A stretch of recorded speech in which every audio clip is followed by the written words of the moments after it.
Hey, the original trophy is here. আসসালামু আলাইকুম everyone. আমরা এখন আছি ঢাকা রেডিসনের একদম সামনে। আমাদের সাথে আছে ক্রিয়েটর পাস, যা দিয়ে আমরা ভিতরে এন্ট্রি করতে পারবো, এবং আমাদের পাশে ছিল অসংখ্য সাংবাদিক ভাইয়েরা। আর আমরা এখন ভিতরে ঢুকবো, তাই আমাদের কড়া চেকিং হইতেছে। আমি আর ফাহিম ভিতরে ঢুকেও গেলাম, এন্ড ঢুকে দেখলাম ইভেন্ট ম্যানেজমেন্ট খুবই দারুণ হয়েছে।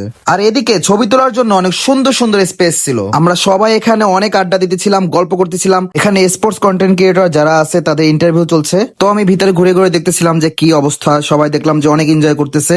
আর এদিকে তো আমি, ফাহিম, রিফাত মাসুদ ভাই, তাসিক, ওরা অনেক আড্ডা দিতেছিলাম। তো ঘুরতে ঘুরতে আমাদের অনেক ক্ষুধা লেগে গেছে। আমরা সবাই এখন খাইতে যাচ্ছি, কারণ অনেক বাইজে গেছে, এখন খাওয়া দরকার। আর এডিসনের বুফে খাবারগুলো কিন্তু অনেক মজা, আমারও ভালো লাগছে। So back to event. এসে দেখি জামাল ভুঁইয়া, শেখ মুরসালিন শুট করতেছে। কিন্তু ভাই, এটা কি ছিল? যাই হোক, এখানে এন্টারটেনমেন্ট ক্রিয়েটরস অনেক ছিল, এন্ড তারা সবাই অনেক এনজয় করতেছিল। কিন্তু এই দেখেন আমাদের ওয়ার্ল্ড কাপ ট্রফি, যেটার জন্য আমরা ওয়েট করতেছিলাম।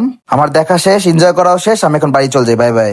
ভিডিওটা ভালো লাগলে অবশ্যই লাইক, কমেন্টস এন্ড শেয়ার করে যাবেন।